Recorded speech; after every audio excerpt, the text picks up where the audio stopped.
Wagwan, everybody. Welcome to the Dis Affamie History podcast, where we'll be speaking about history and as well family history and how history relates in terms of Caribbean people for the present as well as in the past, and how in the past what that does and brings forth for what we are going through at present and what we can learn from our history, from our family, and take that moving forward. So I do hope you enjoy the podcast. And if you like it, please ensure to subscribe, like, and review. Thank you. In this episode, Wendy Aris will be joined with guest Dr. Adom Philogene Heron, who is a lecturer in anthropology at Goldsmiths, University of London.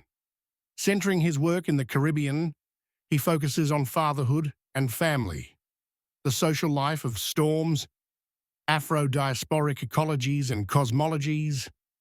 We will be discussing the article, When Blood Speaks, Naming the Father and the Mystics of Kinship in Dominica, Eastern Caribbean. So let's have a listen. Professor Heron, for coming on to the podcast and to speak about your article, which is When Blood Speaks, Naming the Father and the Mystics of Kinship in Dominica in the Eastern Caribbean. I really felt that your article, when I read it, really connected in terms of how men are looked at and how father is either identified or not identified. And especially in a lot of the documents where they're not identified, it's more of an oral thing to identify the man in the as the father of that child. So again, just wanted to thank you so much for coming on. And before we start, can we just have you just do a brief introduction of yourself? Thank you so much for having me. My name's Adom Philogene Heron.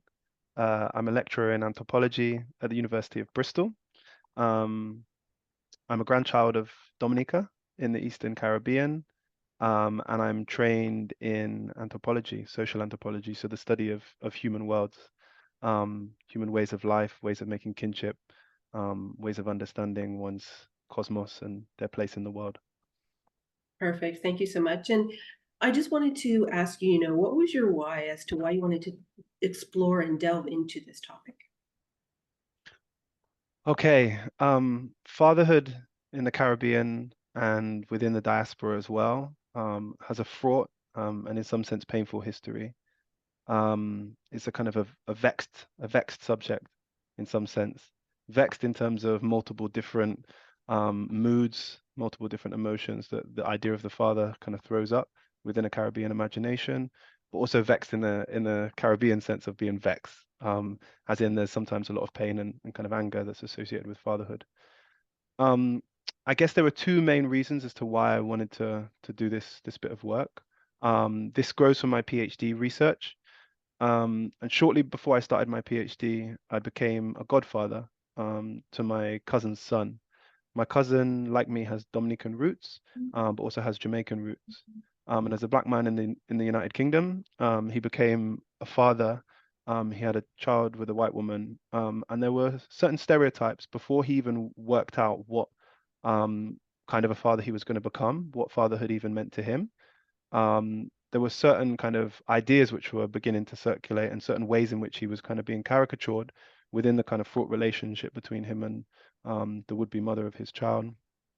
And I was taken by this. I was kind of, I wanted to make sense of it. And I tracked, I guess, a lot of the ideas about fatherhood and about how Black fatherhood is caricatured in this part of the world, in the United Kingdom, back to the histories of the Caribbean and to the plantation context.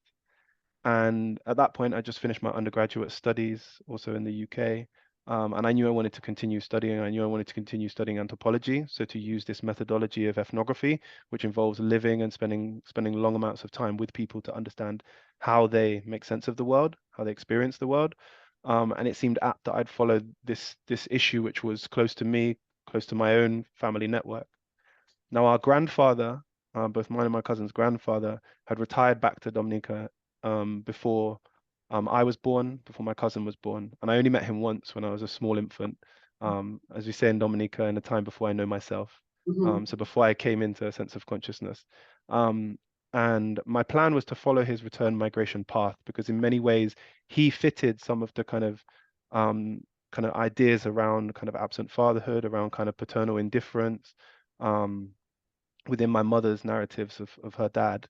And I wanted to meet this kind of man for myself, but also kind of understand what grandfatherhood might have meant to him, and then to extend that out to other people who I met on island in Dominica. My mom's big sister's still there. My cousins are there. They never migrated. And so it was a good opportunity also for me to become a man, and I was a young man at that time, but also to become a man within my own kinship network there in that space. And just to get to know people and to kind of have that as a kind of a journey into a home which I knew intimately through the stories of my mom, but that I'd only set foot in once before in my life. And so that was the kind of those were the motivations behind that journey. Sadly, my grandfather passed in the February before I arrived in the October. My mum would go down and bury her father, and that in and of itself would be a kind of a powerful journey for her. And she went back to his natal village where everybody, like Philogene is my surname, Philogene is synonymous with this particular village. And so Philogenes from all different parts of the world, from the Bronx to St. Croix to the UK and beyond, would descend on this small village for the funeral. She'd meet her brother, actually, by father, an outside child of my grandfather, for the first time at the funeral. And so funerals, in a sense, are these kinds of reunions of sorts, these kinds of moments of kind of familial generativity when there's actually a kind of a socialness to them. There's life in death in that sense. And when I returned months later, my grandfather's memory was awoken in the interactions that I'd have with members of my extended kin network, as well as his friends and elders within the village. Ça ses enfants Menz.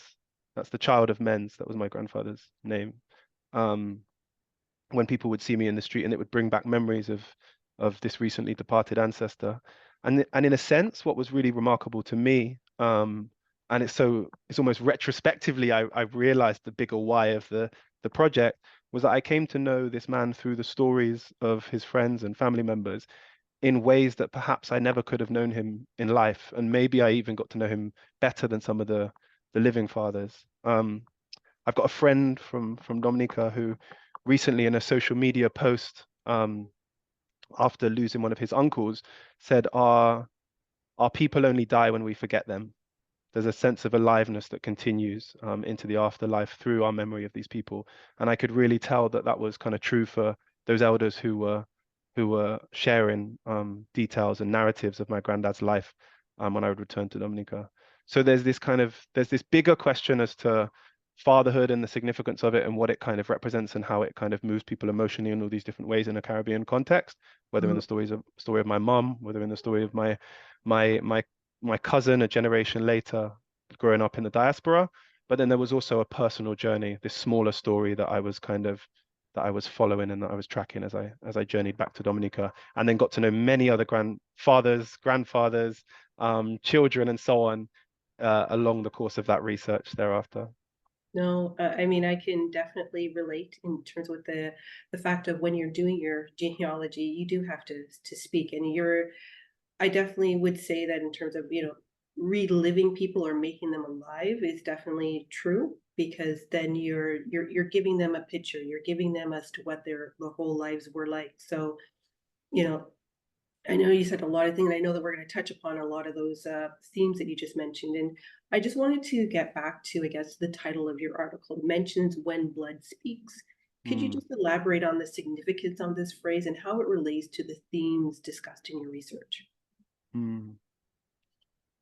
Yeah, I would hear this. I'm often alert to the ways that the speech patterns of our people, the ways in which the world is given meaning, and that narratives bring life to memory in all these kinds of ways in which people talk. And I would hear people talk about blood speaking, or they'd say, "That's blood speaking, man," or they'd talk about how blood speaks in various different ways, as kind of come up in the paper. But I was wondering, it kind of struck me, like sometimes these little phrases do. What does that mean? What is that getting at? What is that revealing about how people understand their connections between them and their family members, particularly those who are connected, of course, by blood. Blood speaking is when kinship mystically reveals itself through the body.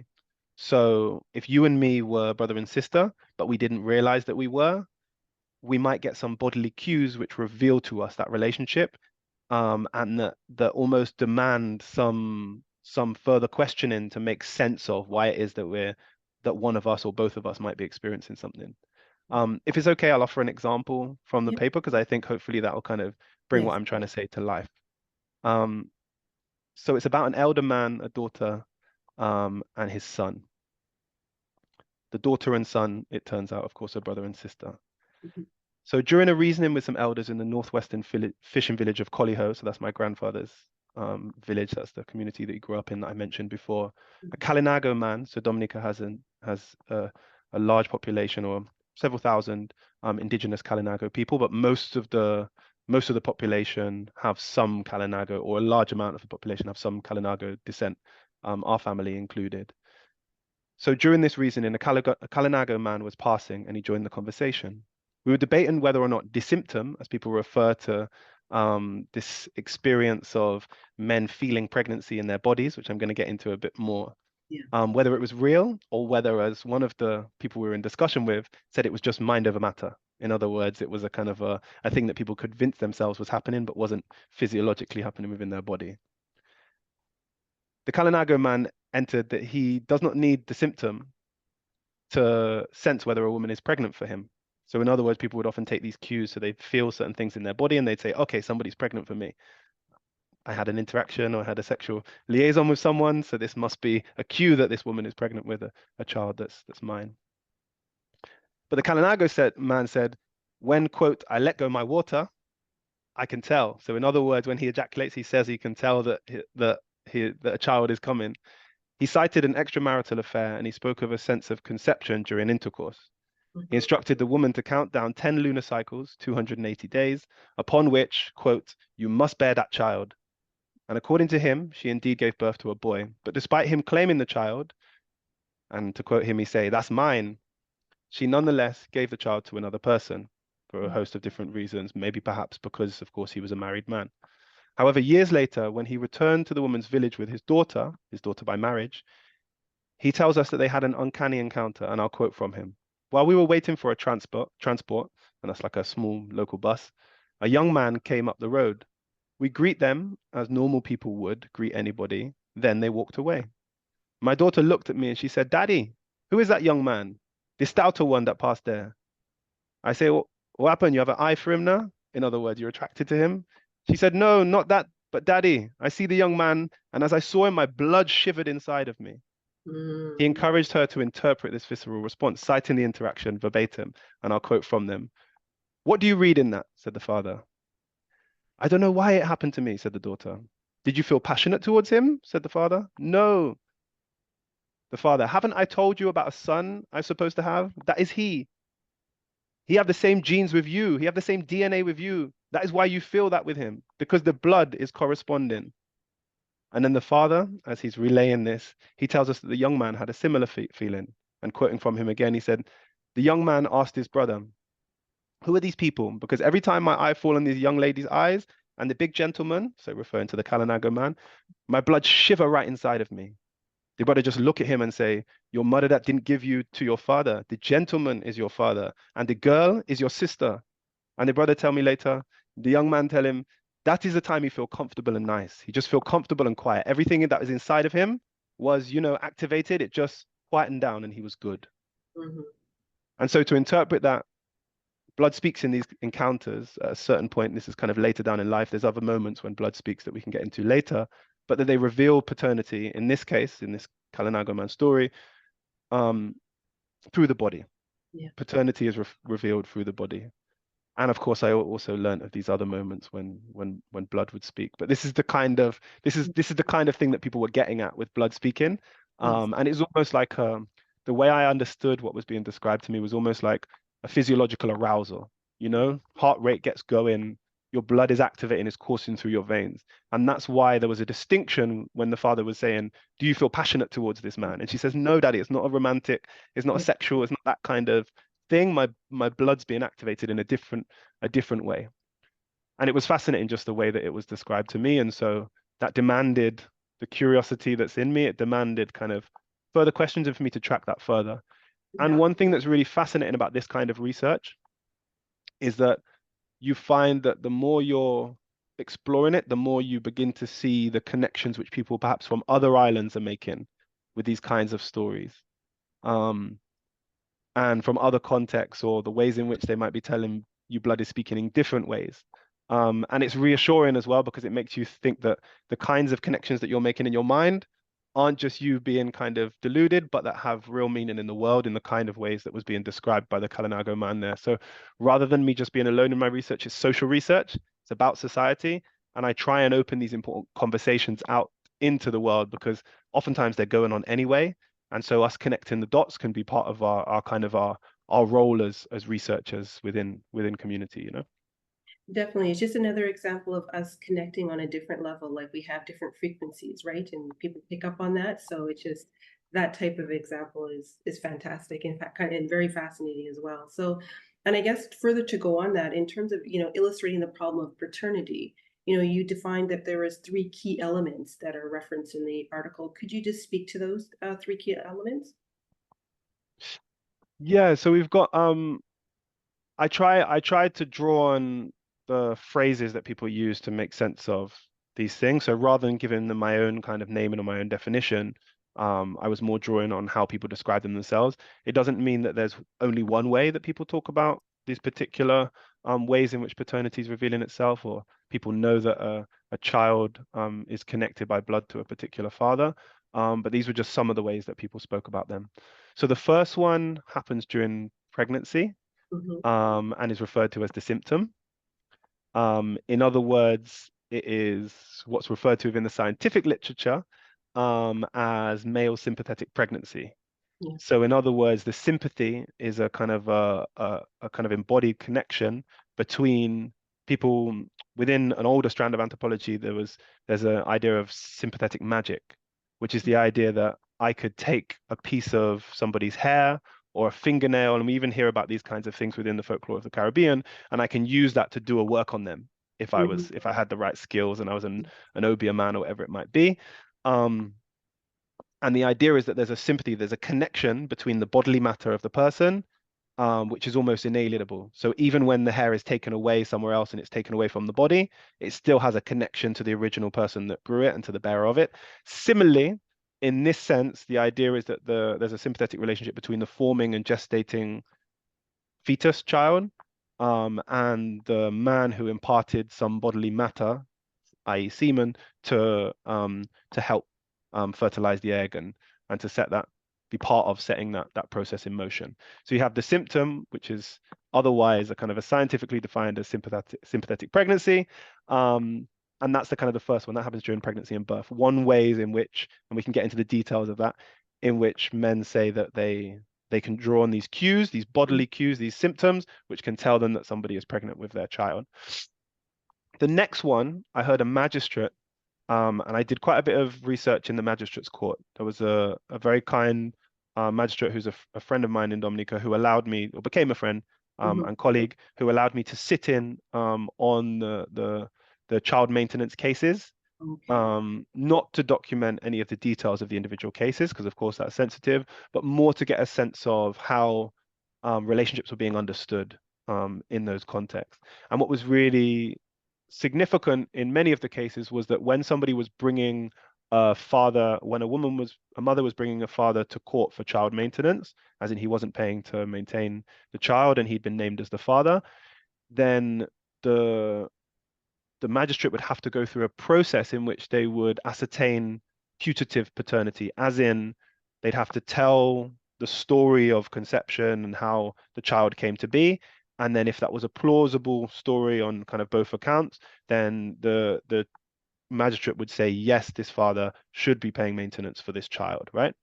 Um, and one of the claims which I heard a few times when fathers were denying paternity was that the child would be brought to his auntie or to his mother, or usually a senior female within the family who'd seen multiple generations within the family, and they could ascertain by seeing the child whether the child had bow legs, whether it had a particular kind of cuticle on its fingernail. And I heard that as being one thing that people remarked. They said in Dominica we have our own paternity test, right? As in DNA, it's better than DNA. And they said those people can tell their family by fingernail way, as in there was the level of accuracy was so detailed that you could look at somebody's fingernails and you could ascertain that they are your family. That is our child. The magistrate at one point, when one of the putative fathers was saying, listen, this is not my child, I brought the child by my family members, and they said this is or isn't the child, whatever that was in that particular case. And the magistrate said, no, no, no, no, you need to do a real DNA, not a sit and watch. So I took that term from the magistrate when she described it as a sit and watch, as in bring them by the elders, and the elders will kind of identify whether that's our child by the bow legs, the way of walking, the physical appearance, sometimes to do with color as well, and different ways in which they're identifying kinship. So that's during infancy. And then the last one was during paternal encounters later down in life. So some point later in life, just like the example that I gave about the Kalinago man and those sensations. In some instances, you had multiple different ways across those three that were kind of hinting at or telling a father that they were related in that way. And it's probably important for us to just go back a step where we can think about this, what I'm calling the problem of paternity as well, right? Sigmund Freud has this quote where he talks about, quote, maternity is proved by the senses, as in you can see a child, you can hold a child, carry a child, bear them 9 months, the experience of pushing them out, the work, the labor of giving birth to a child on the part of the mother. Maternity is proved by the senses, whereas paternity is a surmise based on a deduction and a premise. Or as the magistrate might have said in short, when she was talking to the father, you that passed there. In other words, the man had to be identified as having had an interaction with the mother, and then based on that particular sexual exchange, that would then result in. And so there's a kind of a deductive process that has to happen to identify paternity, whereas for mothers, it's much more black and white and clear. Or as the scholar Hortense Spillers famously put it, mama's baby, papa's maybe. Right? And this is more speaking to an African American context, but the same kind of dynamic, a similar kind of plantation history, which produces some of the dynamics that we're talking about. And so it becomes mothers, as in those who definitely have that connection to the child, almost undeniably, at least in terms of carrying and bearing the child, who are in charge of naming the father. Exactly. It's their prerogative to name. They assign through that process of naming. And in other contexts, perhaps where Christian marriage, the matrimonial imperative, as it's called in the literature, well, not even necessarily Christian marriage, it can be many different kinds of marital contexts, but where you've got a kind of the institution of marriage, which is the thing which determines whether a child is quote unquote legitimate or not. And I use that in scare quotes because legitimacy often has this kind of problematic moral register to it. Illegitimate children versus legitimate children within a kind of a Christian kind of colonial set of logics. The legitimate child is somehow right. The quote unquote bastard child born outside of wedlock is not. For me, that doesn't make sense in a Caribbean context because Christian marriage was not the prevailing context under which children would come into the world. And so you didn't have a man who would be seen by default in all cases to have to stand for the child. In other words, that naming might not be necessary if a woman has a husband, and so the husband by default, even if he's not the biological father, is assumed to be the father, right? In this context, we need another way of doing that, and that's the name call, which happens during pregnancy and during birth, identifying a father. Or in some cases, mothers didn't assign a name at all. And if we go back into the plantation history, in many cases, the plantation records, as we discussed before, they didn't identify a father's name. But in most cases that I come across in contemporary Dominica, at least, a father would be named and a mother was the one who did it. And it was disrespectful to question the naming of the mother. That was her right. She performed this profoundly significant, and it's widely respected as a kind of a great miracle that's performed by women. Motherhood is revered within Caribbean societies. She undertook the process sometimes dangerous process of carrying the child and bearing the child. So it's her right to be able to name who the father is. Sometimes that ends up complex in terms of the Mhm. outcome, but it's her right to be able to name the father. And then fathers will either accept or dispute paternity. In most cases, it's accepted because she's not making the decision blind in terms of who she's naming, and she's not just throwing names around. And also, there's ideas about respectability. A woman might not always feel comfortable naming a married man as the father of a child.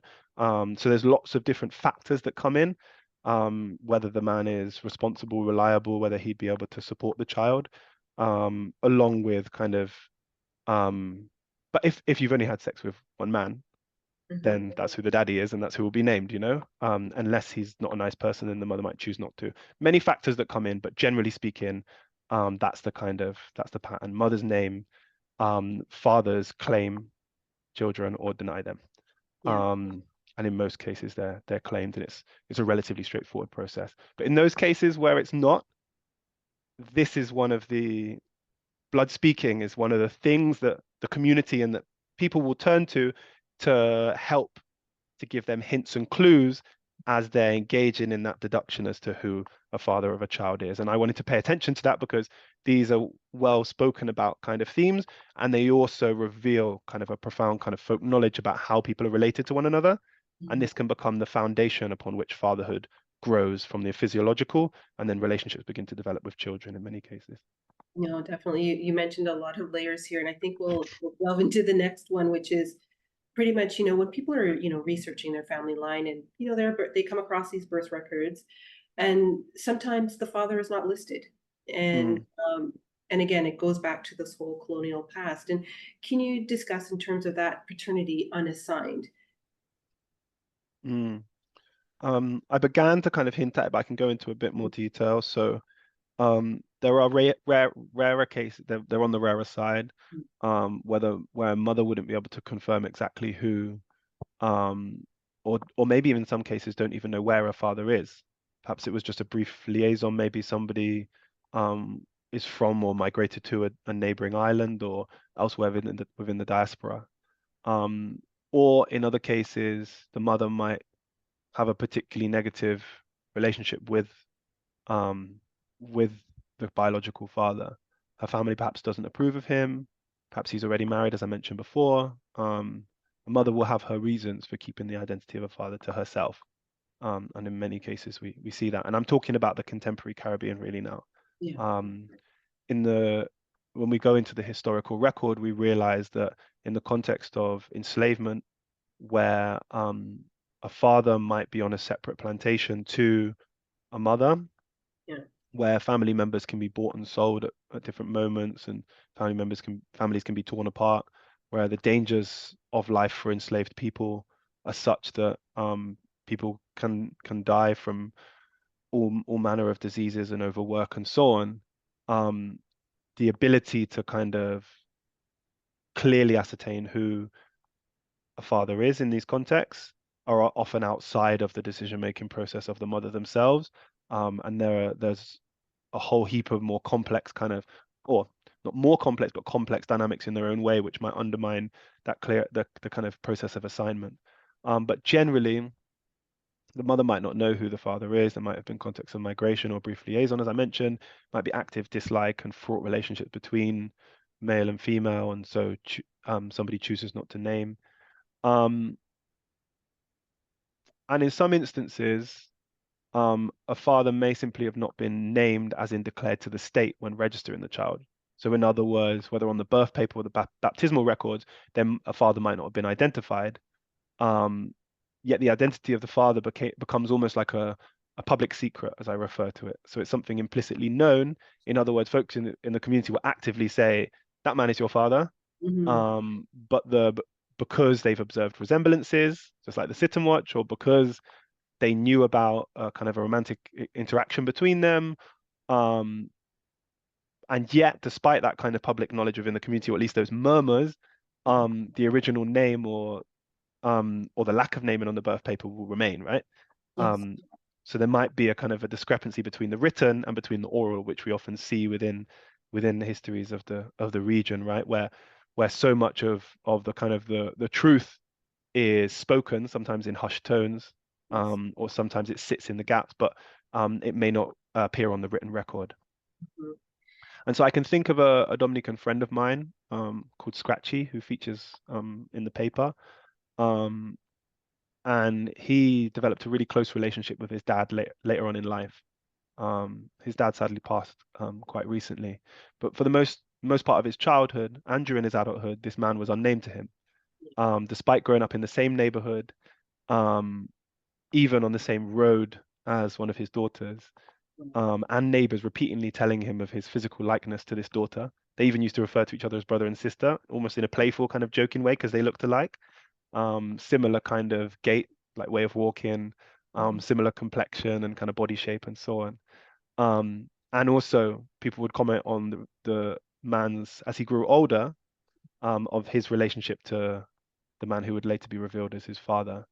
And eventually, as he grew up, he respectfully asked his mum. At first, he asked her once, and she said, "No, no, no, we're not talking about that." And then later, he asked her, after more and more conversations with others, including the daughter, Mhm. and the father's identity was revealed, and the parents almost kind of came together, had a conversation, and then he developed this close relationship in later life.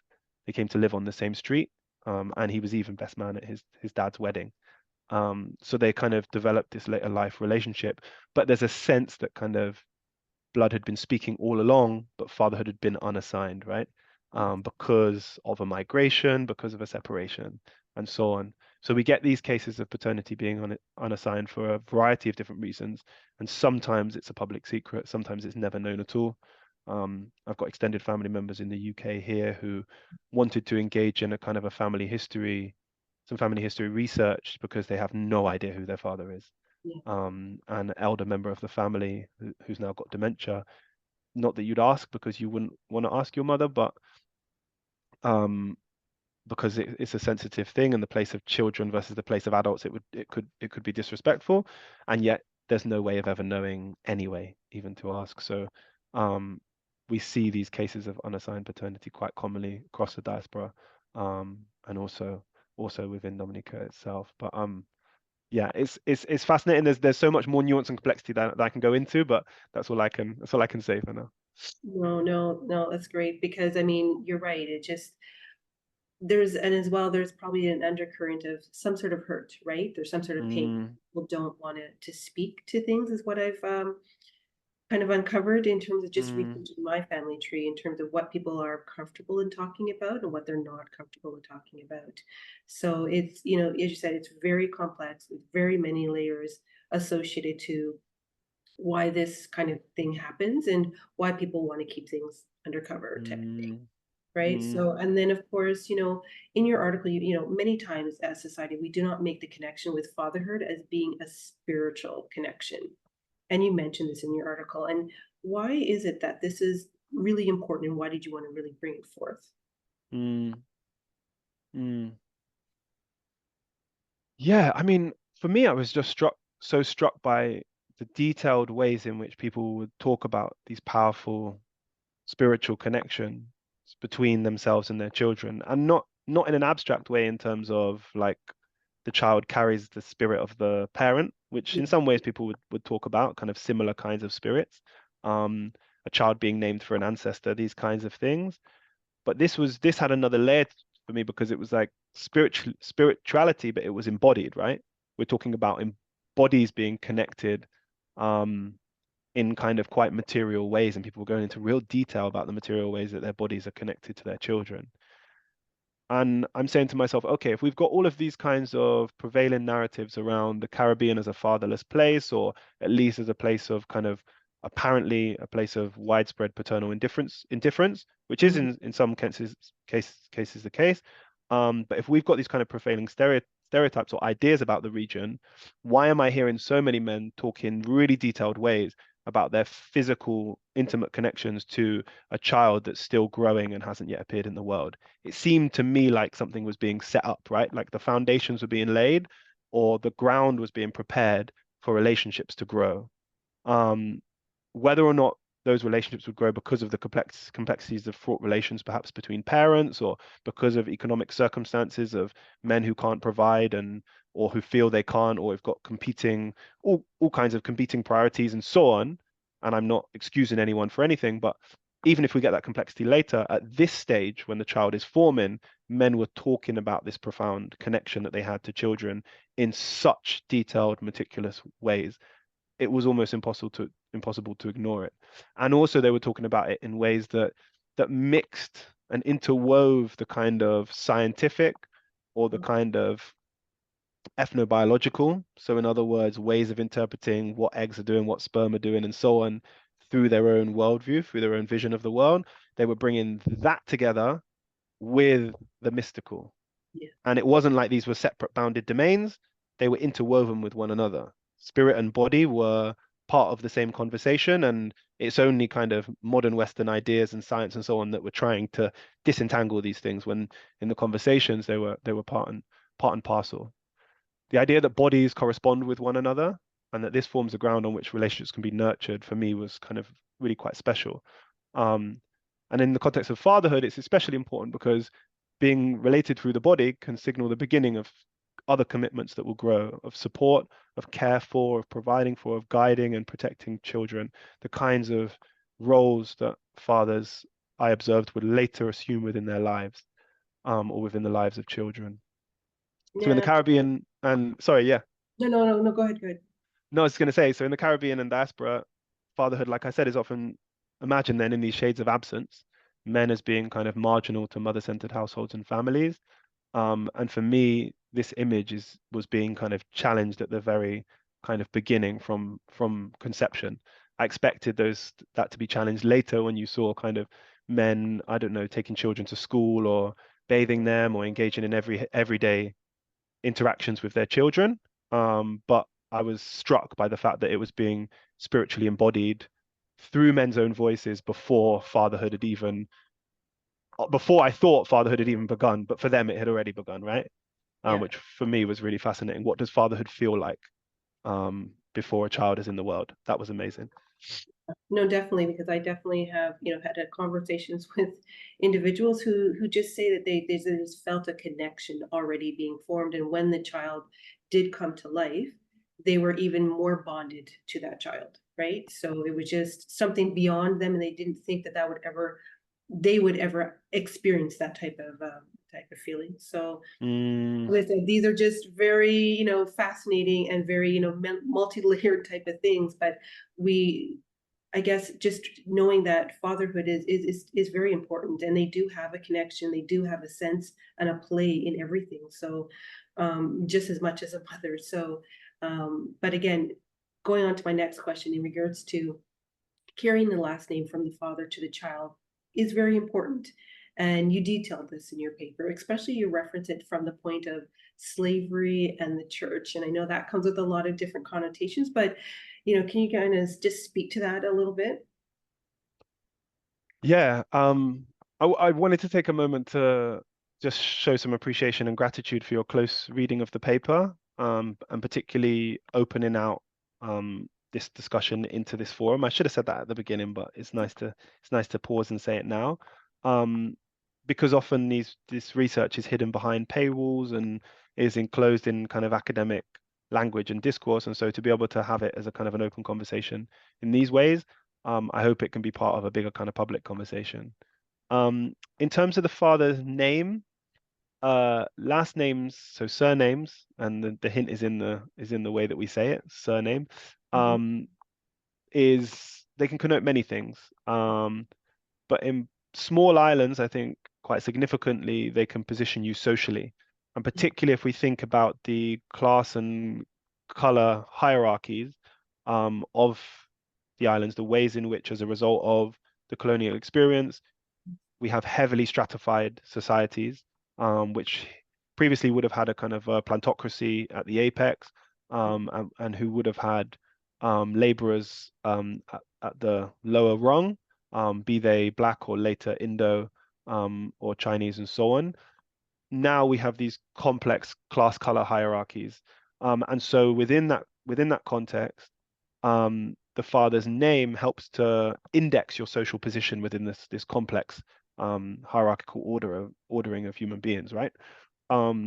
So a name might signal that you're from a particular class background, you're of a particular ethnicity, and also to be of good name, quote unquote, is also to invoke your status and respectability, your kind of middle and upper class standing, can open opportunities. It can offer a certain kind of social capital, being kind of networked to the right people and so on. Fathers' names then invoke with that kind of lines of descent and inheritance potentially of resources. So the reproduction of that hierarchical ordering. And so those that are kind of named as a man's children will be eligible potentially for inheritance when he passes, particularly if he's a man of status and is someone who is kind of landed in some way, or who has land and material resources. And that brings us back to that plantation context, right? So white and quote unquote high-colored planters became the kind of plantation patriarch who bore the names of their children, be those inside children, as in those from wedlock, and those who are outside children, often the result of sexual relationships, unequal sexual relationships, in some contexts, not consensual, with black female laborers, or enslaved people within the plantation history. And so those who bore the last name might be eligible according to where they're positioned inside, outside, and the terms of that, to receive inheritance. But even the outside child might receive a certain amount of privilege within that plantation order. And the kind of the historical kind of narrative is that those who were positioned in this kind of intermediary position as the kind of the outside child, of course, in reality, it's much more complex than this, but as the brown outside child of the planter, was assumed to kind of set the beginnings of the emergent middle class within the society, right? Who's situated somewhere between the black masses and between this white plantocratic elite. And so the names become an index of this complex set of social relationships and how people are being positioned within the society. So when you're naming a child, there to some extent, some of these kinds of considerations are kind of latently positioned or somewhere in the unconscious in terms of what the name and the last name of a child evokes and means, what a surname tells you. And historically, it was only within the context of slavery where the planter would name the enslaved people, and only later would enslaved people be able to claim a surname which wasn't the surname of the master class, or the surname assigned to them. It meant that the kind of authority and kind of idea of fatherhood became kind of concentrated within this patriarchal figure, almost kind of a perverse paterfamilia, to use a kind of a Latin term of the kind of the authority, the head figure of the patriarchal male. All of those powers would be concentrated within the planter. And so the idea of the father becomes distorted in that context, right? It becomes this kind of this authoritarian power who has the capacity to punish and to own, and also kind of be the kind of the provider within this kind of more kind of benevolent, and this is through the logics of the plantation, of the planter class themselves, being the kind of provider for the masses, who all become childlike within the logics of the plantation. And so you get this distorted image which comes with who's being kind of named as the father. And this gets us a bit more into the kind of symbolic naming of the father, rather than the specific naming in terms of lineage and status. But the two overlap in certain ways. And so and this is where I know I'm taking quite a long journey with this answer to the question, but the name of the father is incredibly significant. What happens then for Black fathers, or for Indo-Caribbean fathers, or those who are emerging from lower positions within this historical ordering of the region? How do they build fatherhood? How do, in dialogue with their family members, because they're not on their own, in dialogue with mothers or in relation to mothers and other kin, how are they building fatherhood? Yeah. And the French scholar Valérie Loicot invites us, and she's got a beautiful quote where she says, "The Caribbean father built his own foundation, his own future." And so if you're emerging out of a history of dispossession, then to work out what your name comes to mean and represent, it has to be kind of worked towards, it has to be built, it has to be developed almost from the ground up, rather than being able to just purely rely on the kind of inheritance of this very kind of domination-oriented notion of fatherhood, which we have that baggage in the region. But I also observed many men who were making sense of fatherhood on their own terms in complexly loving and caring ways that were positioned somewhere between these two kind of abstract archetypes, between the dispossessed and the authoritarian. They were making sense of fatherhood on their own terms and kind of building a sense of what their name means and represents. As a father was something quite different and that they were building into the future, you know? No, definitely, and it just goes to the fact that a lot of what, again, in the Caribbean, it's from this planter class because, as you mentioned, if a mother, had a child, it was normally on the mother's side, where that was named. Father was no connection, and the only Mm, time that there was I guess you can say, a first and a last name mentioned was if the father was, more times are not, was in a white class, right?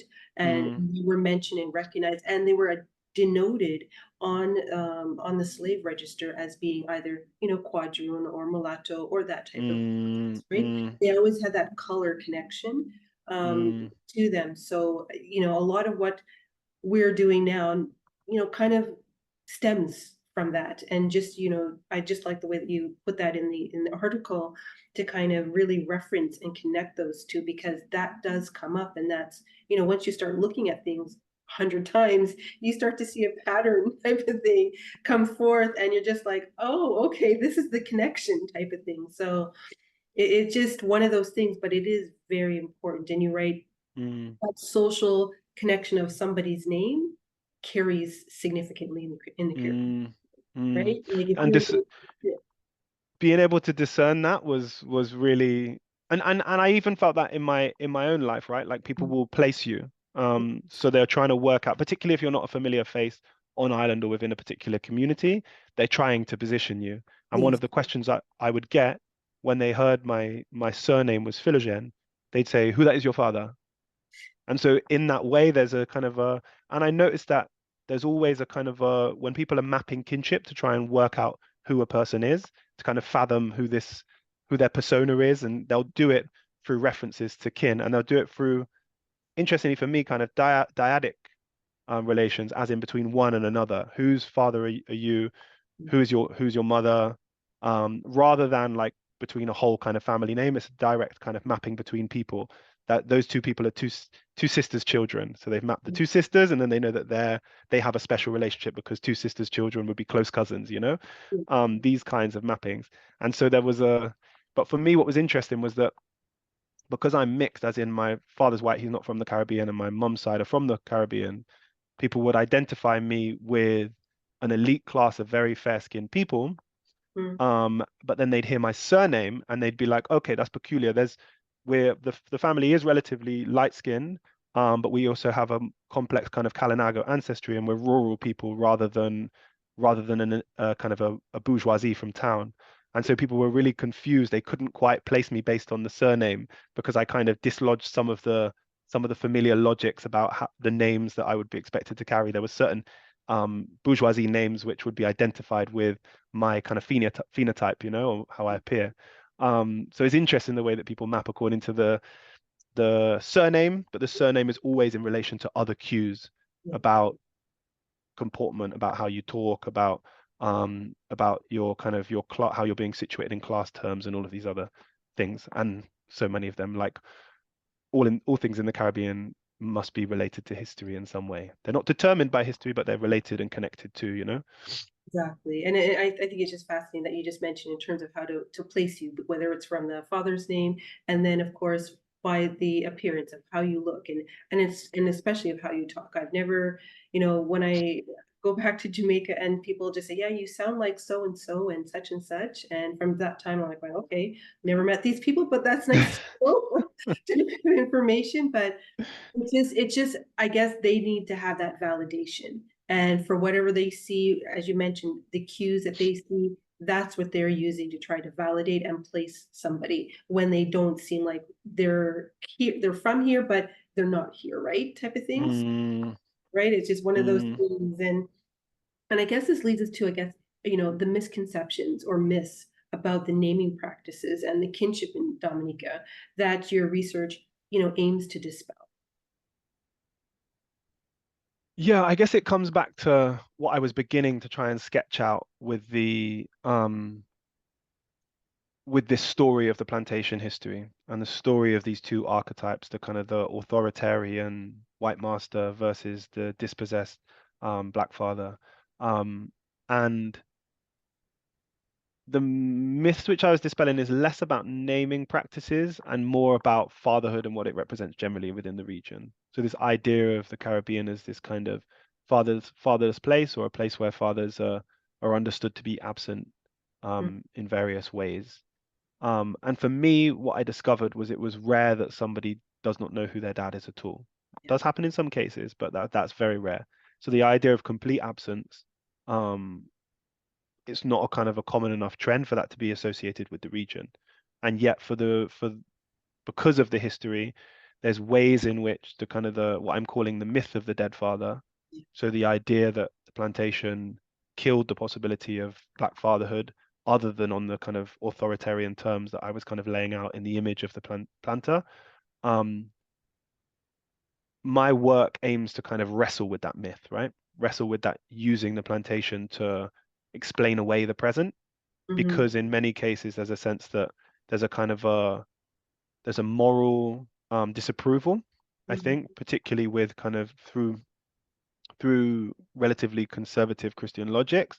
If there's a disapproval of children born outside of wedlock, and this has, of course, colonial origins to it, if there's a disapproval of visiting relationships, which involves parents not being co-resident in the same place, if there's a disapproval of auntie being the one who is referred to as mum because biological mum migrates, Yeah. um, and various different patterns that are seen to kind of deviate from European and North Atlantic modern ideals. If the Caribbean then is understood to be somehow to have a kind of a problematic, morally problematic through those logics way of organizing kinship, um, then the idea of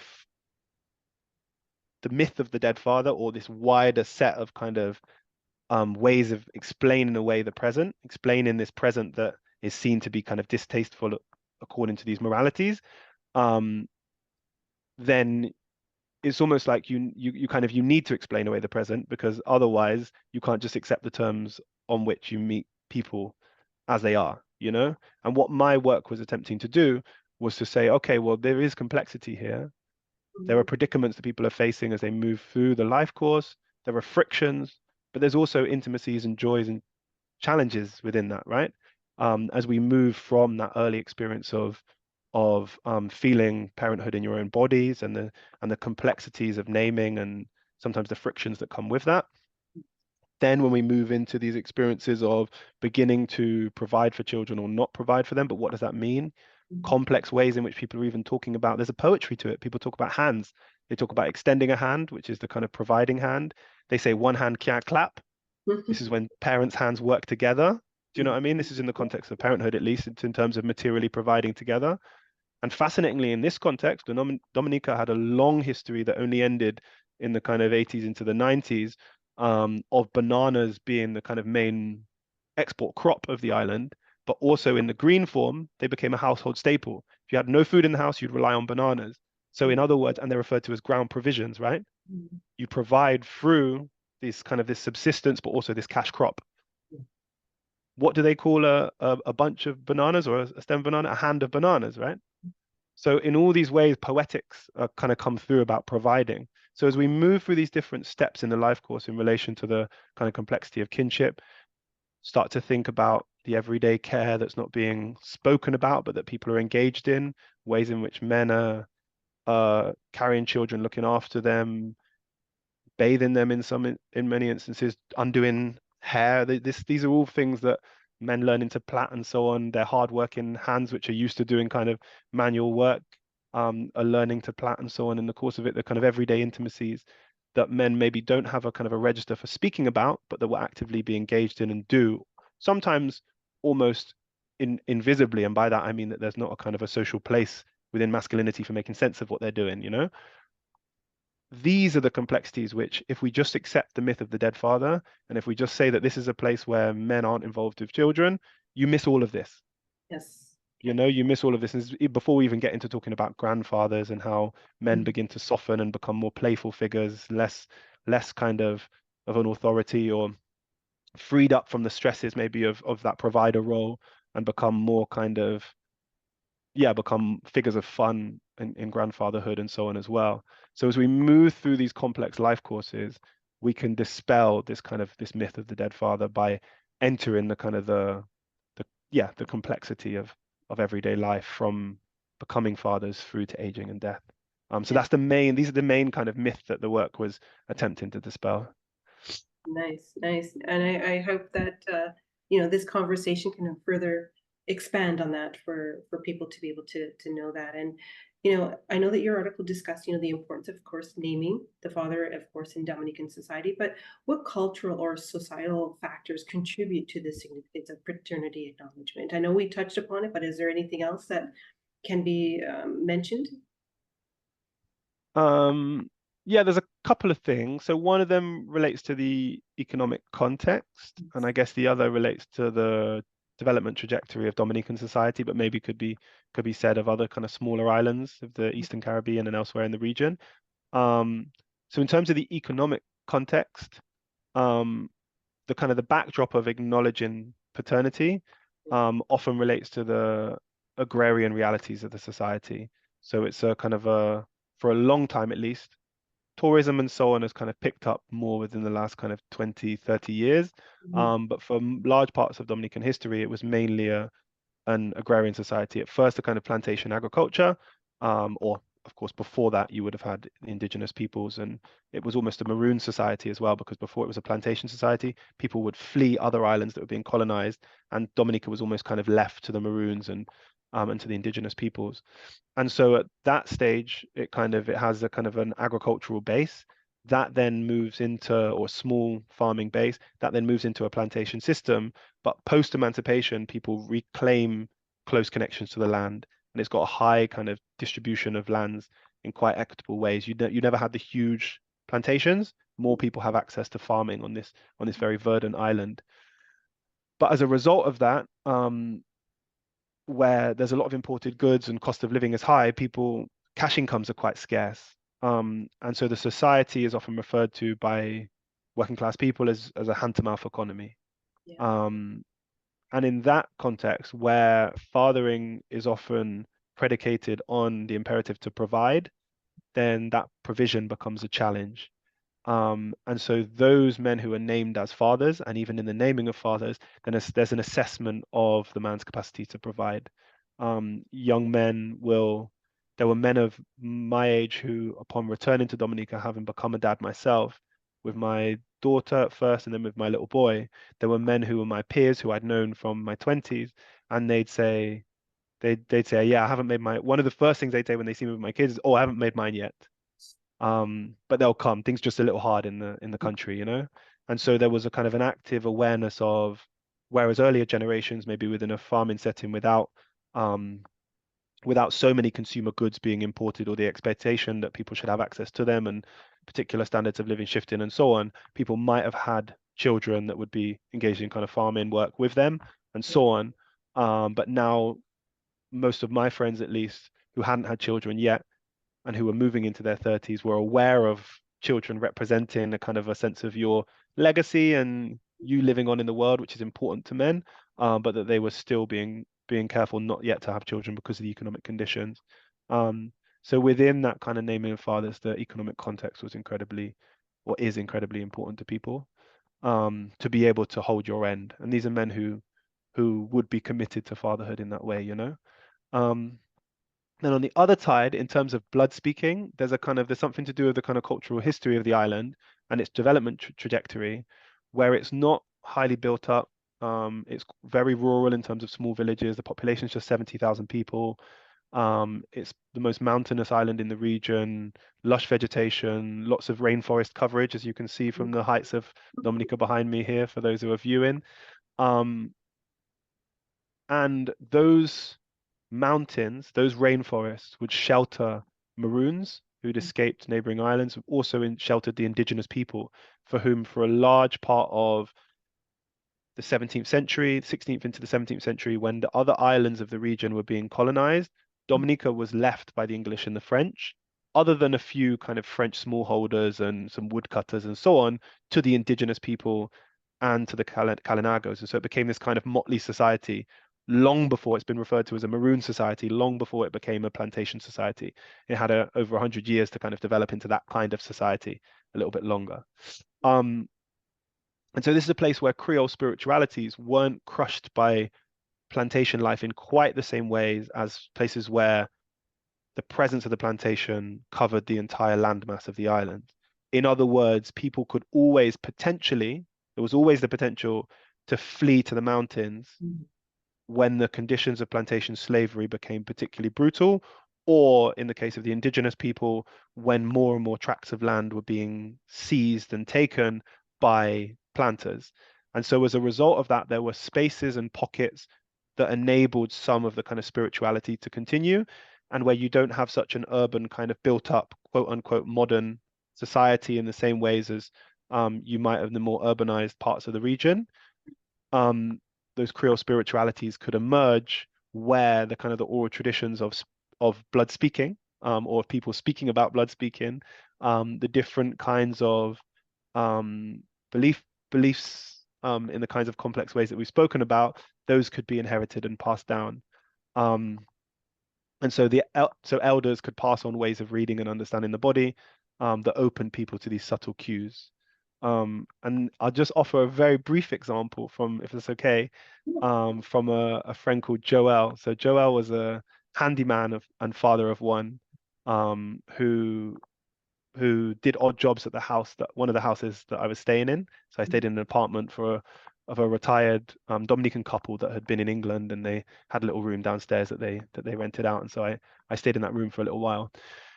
And one day he'd pop in every now and again just to have a chat. We just enjoyed chatting away. And he'd experienced the symptom when he'd had his son. And he was trying to explain how it's kind of ubiquitous throughout the Caribbean. He was saying what he was kind of trying to tell. He was telling me why Caribbean people's kind of aware of things like the symptom. And what was really interesting was the TV was playing, and it was playing an American chat show called Maury, Yeah. how do you say it? Maury Yeah. Povich. And you know how it's a bit like Jerry Springer. Yeah. And just by chance, it had an African American man who was awaiting a DNA test, right? And he was waiting, and you know how these things is kind of like serendipity, right? And so they're trying to find out who the father is. Maury's got the little envelope, and he's about to open it and so on, with the DNA paternity test in there. And the man was claiming it wasn't his child. And it said, "You're not the father." And then the crowd erupts, and the man leaps up shouting, "I told you, you know, all the drama of these kinds of shows. Joel then started commenting on it because he'd been watching it closely, and he was interested or more interested than me, I think, with the show. And he said, quote, "All those shows that come in there, Mr. and them don't know about that, because he should, since the woman pregnant for him, he must get a symptom. Yeah. He don't know, maybe for the whole week he's sleeping in bed, he don't feeling to go to work, he don't pick it up that it's the symptom. But we in the Caribbean, we know about those things there. We hear our parents, our grandparents talking about those things."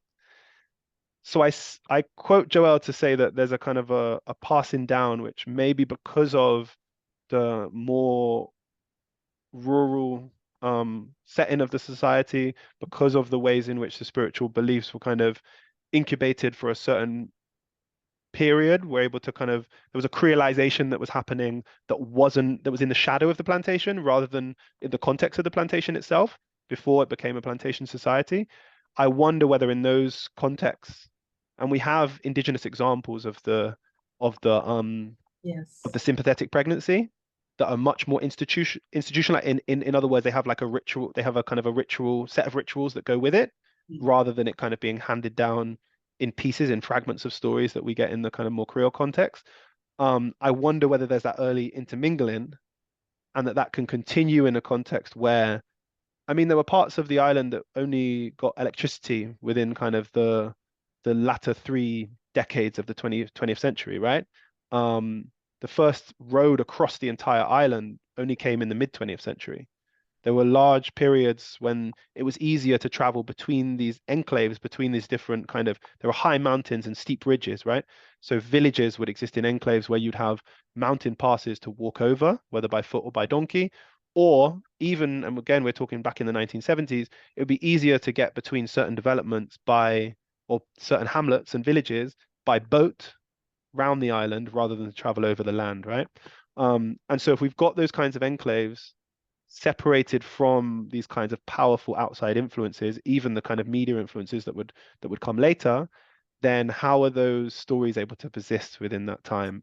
You know, and part of the work that we're doing, I think, is trying to hold some of those stories which often come in oral form, or those traditions that come in oral form, because we're aware of the kind of the corrosive effect on them from dominant kind of forms of media. Sometimes they circulate powerfully within these media spaces as well, right? He was Exactly. responding to he was responding to an American TV show, and it enabled him to draw a fascinating comparison, between elders' discussions of village affairs and all of this stuff.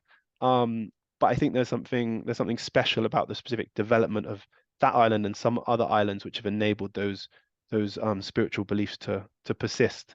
Um, and so yeah, those are the kind of the two between the economic context and the development trajectory of the island. Those are the kind of the two of the things which I think kind of help to frame and help us understand how this process of knowing paternity manifests. Mm. No, this has been great, and I mean, we've talked about a lot of different things pertaining to the article. But again, realizing that whatever isn't written, there is another type of connection to, Mm, right? So, and I guess just as finally to leave some of the listeners that are researching, whether it's their family tree or whether it's just history in general, to kind of make that connection to paternity. What advice would you give? hmm. Um, I guess there's an invitation here to invite listeners to kind of be attentive to their own mindful bodies, um, how they might be spiritually and corporeally connected to others, right? And if not themselves, then if you're from the Caribbean, listening or speaking with elders about how they make sense of their relationships to each other. There's almost like, I hope within the article and within this discussion, I've revealed something of a methodology which I find really valuable, which is to draw on the ways in which people are framing and making sense of their own worlds through their proverbs, through their sayings, paying close attention to that and beginning to see the patterns emerge within that. Um, and so there, yeah, and to be the annoying family member that asks the questions, right? Because often so much goes unsaid, Mhm. and that you don't know, but sometimes beginning to beginning to pull at a thread can unravel some stories which you might never have heard about. I remember having conversations with an uncle of mine in the presence of one of my cousins, his grown-up daughter, and him telling stories about um, he did a lot of driving of big trucks, and when he had a particularly horrible boss who I think was from England, and how the guy he was just mean to him. The guy worked such long hours, and the guy was just disrespectful towards him. And he told me about how he had a fight with this guy at work, and how he like hit him or something and pushed him in this hole, and it was all quite an interesting story. But the fascinating thing for me was that the dad then told me that he went home and he cried after that by himself within the room, and his daughter was watching, and his daughter was watching this kind of vulnerability in her father, which he'd never seen before. And I'm watching my cousin watching her dad and realizing that beginning to start to have these stories reveals a whole kind of what Jamaica Kincaid in her book Mr. Potter about fatherhood and about a father she didn't really know, and she's trying to piece back together his story.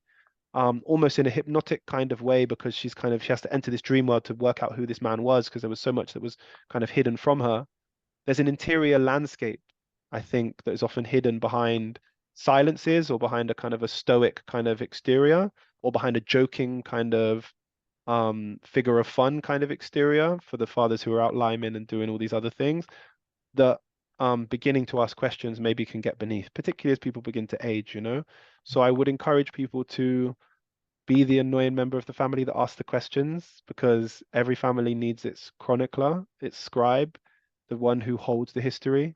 The elders often do it in terms of the spoken, Yes.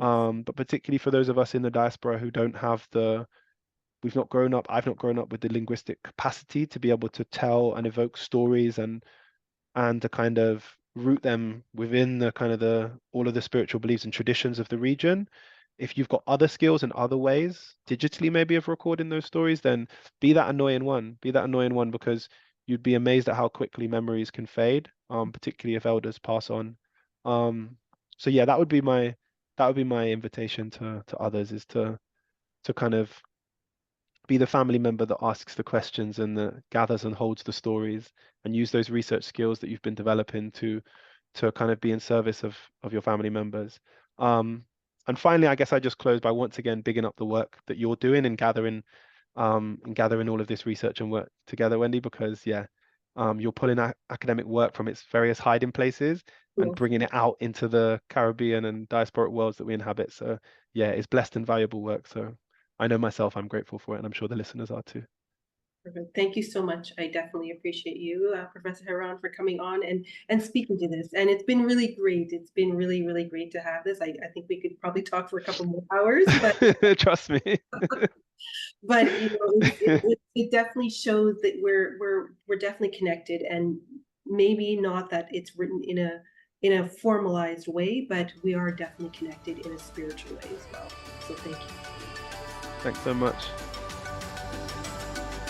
Hoped you enjoyed this episode, and if you did, please make sure to like, follow, subscribe, and write a review for the episode wherever you listen to your podcast. Thank you.